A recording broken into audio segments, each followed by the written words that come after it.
தேவனே, இந்த நாளை காண செய்த உமது கிருபைக்காக உமக்கு நன்றி செலுத்துகிறோம் ஐயா. இப்பொழுதும் நாங்கள் வாசிக்கவும் கேட்கவும் போகிற அந்த வசனங்களை உம்முடைய கரங்களில் ஒப்படைக்கிறோம். இந்த வசனங்களின் மூலியமாய் நீர் எப்படி எங்களோடு பேச விரும்புகிறீரோ நீர் பேசும். உம்முடைய வசனங்கள் எங்கள் இருதயத்தை புடமிட்டு உமக்கென்று எங்களை அர்ப்பணிக்க நீர் கிருபையை தந்து நான் காத்துக்கொள்ள முடியும். எண்ணிக்கொண்ட அச்சரமாக இயேசுவின் நாமத்தில் ஜெபிக்கிறேன் பிதாவே. ஆமேன், ஆமேன். நீதிமொழிகள் 4ஆம் அதிகாரம். பிள்ளைகளே, நீங்கள் தகப்பன் போதகத்தை கேட்டு புத்தியை அடையும்படி கவனியுங்கள். நான் உங்களுக்கு நற்போதகத்தை தருகிறேன். என் உபதேசத்தை விடாதிருங்கள். நான் என் தகப்பனுக்கு பிரியமான குமாரனும் என் தாய்க்கு மிகவும் அருமையான ஒரே பிள்ளையும் ஆனவர். அவர் எனக்கு போதித்து சொன்னது, உன் இருதயம் என் வார்த்தைகளை காத்துக்கொள்ள கடவுள். என் கட்டளைகளை கைக்கொள், அப்பொழுது பிழைப்பார். ஞானத்தை சம்பாதி, புத்தியையும் சம்பாதி. என் வாயின் வார்த்தைகளை மறவாமலும் விட்டு விலகாமலும் இரு. அதை விடாதே, அது உன்னை தற்காக்கும். அதன் மேல் பிரியமாயிரு, அது உன்னை காத்துக்கொள்ளும். ஞானமே முக்கியம், ஞானத்தை சம்பாதி. எண்ணத்தை சம்பாதித்தாலும் புத்தியை சம்பாதித்தாலும் நீ அதை மேன்மைப்படுத்து, அது உன்னை மேன்மைப்படுத்தும். நீ அதை தழுவி கொண்டால் அது உன்னை கனம் பண்ணும். அது உன் தலைக்கு அலங்காரமான முடியை கொடுக்கும். அது மகிமையான கிரீடத்தை உனக்கு சூட்டும். என் மகனே, கேள், என் வார்த்தைகளை ஏற்றுக்கொள், அப்பொழுது உன் ஆயுசின் வருஷங்கள் அதிகமாகும். ஞான மார்க்கத்தை நான் உனக்கு போதித்தேன், செவ்வையான பாதைகளிலே உன்னை நடத்தினேன்.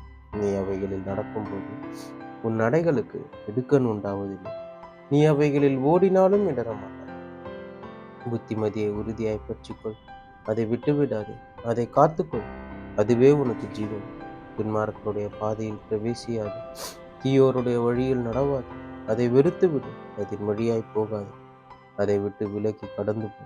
பொல்லாப்பு செய்தால் ஒழிய அவர்களுக்கு நித்திரை வராது. அவர்கள் யாரையாகிலும் இழப்பண்ணாதிருந்தால் அவர்கள் தூக்கம் கலைந்து போகும். அவர்கள் ஆகாமியத்தின் அப்பத்தை புசித்து கொடுமையின் ரசத்தை குடிக்கிறார்கள். நீதிமான்களுடைய பாதை நடுப்பகல் வரைக்கும் அதிகமாய் பிரகாசிக்கிற சூரிய பிரகாசம் போல் இருக்கும்.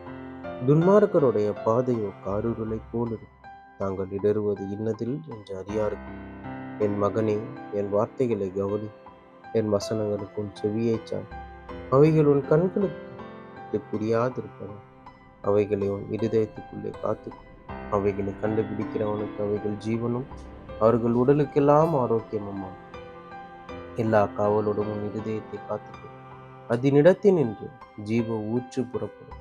வாயின் தாறுமாறுகளை உன்னை விட்டு அகற்றி உதடுகளின் மாறுபாட்டை உனக்கு தூரப்படுத்தும். உன் கண்கள் நேராய் நோக்க கடவுள். உன் கண்ணிமைகள் உனக்கு முன்னே செவ்வையாய் பார்க்க கடவுள். உன் கால்நடையை சீர்தூக்கி பார். உன் வழிகள் எல்லாம் நிலைவரப்பட்டிருப்பதால் வலது புறமாவது இடது புறமாவது சாயாது. உன் காலை தீமைக்கு விலக்குவாயாக என்பதே. ஆமேன், ஆமேன். இப்பொழுது வாசித்த கேட்ட இந்த வசனங்களுக்காக உமக்கு நன்றி செலுத்துகிறோம். ஒவ்வொரு நாளும் உமது வசனங்களை கேட்கவும் அதன்படி நடக்கவும் இன்னும் அந்த கிட்டி சேரவும் எங்களுக்கு நீர் கிருபையை தந்து நீர் நடத்தும். நீர் எங்களோடு இரு. நாள் முழுவதும் உடைய கிருபை எங்களை தாங்கி கொண்டு நாங்கள் உண்மை பற்றிக்கொண்டு எப்பொழுதும் உம்முடைய சமூகத்தில் தரித்திருக்கிறவர்களாய் மாற்றி எங்களை நீர் நடத்தும். நீர் ஆசீர்வதி காத்து பாதுகாத்து இயேசுவின் நாமத்தில் ஜெபிக்கிறேன் பிதாவே. ஆமேன், ஆமேன்.